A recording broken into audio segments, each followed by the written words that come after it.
Welcome to class, students. Salvete discipuli.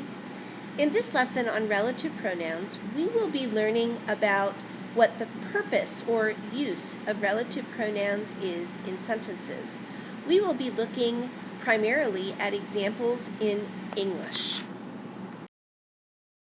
We already know what the relative pronouns are in both Latin and English, qui, quae, quod, and all of its forms in Latin, and the words who, whose, whom, and which in English. But what does it mean to be a relative pronoun? Well, relative is something that relates one idea or description to another word in the main idea. Relative means that ideas are connected to one another. So let's look at some relative pronouns in action and see how they relate or connect to ideas. We have two sentences in English. I found the lost dog, and I returned the lost dog to its owner. Writing them like this is a very simplistic way of communicating the ideas, so how can we connect or relate them? Look at what I've come up with. I've returned the lost dog, which I found, to the owner. The relative pronoun which connects the idea of my finding the dog to the more important idea that I returned it to its owner. Now let's take a look at this example. My two sentences are, I like the shirt, and the shirt is blue. It's obvious that the two ideas communicated in these sentences are related to one another. So how can I connect them?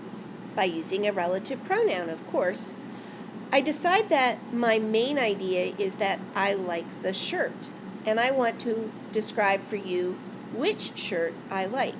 So I take the second sentence and turn it into a relative clause beginning with which to create the sentence, I like the shirt, which is blue.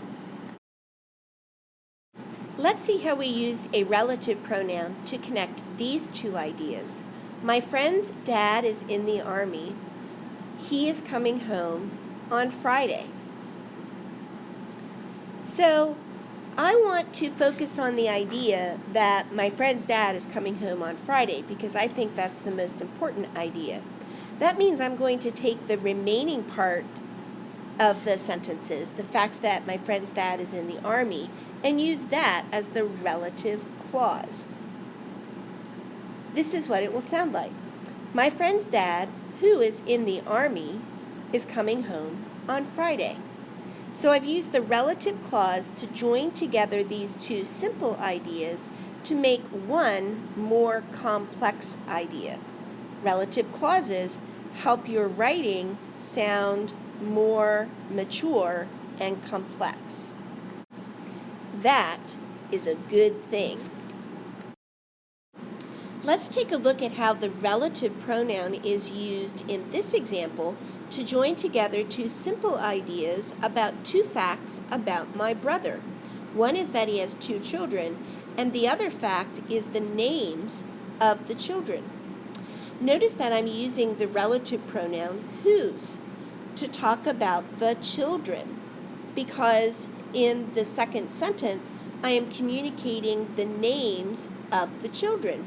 So that's why I'm using whose. It shows possession, and I want you to know what the children's names are.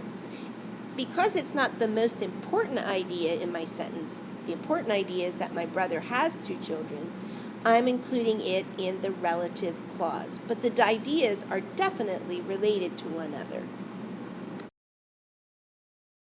Let's look at one final example together. The sentences in the original forms are I gave money to the man, and the man was very poor. I'm going to focus on the fact that the man is very poor, and then I'm going to connect the idea that I gave money to him as the relative clause. Notice that I use the dative form of the relative pronoun to whom, because the man is receiving something. I create a new sentence that says, the man to whom I gave the money, was very poor. This doesn't have to be the only way to connect these ideas. I could say, I gave money to the man who was very poor. That will also be an acceptable combination. The difference is that I'm focusing on the fact that I gave money to a man and not on the man himself. So that's a little stylistic thing to think about when you are using relative pronouns and clauses. The idea that's expressed in the word that comes after who, whose, or whom, or which is not the focus of the idea. It's not the main idea that you want to get across, but a secondary idea. So there's a lot to think about when you are using relative clauses in your own writing.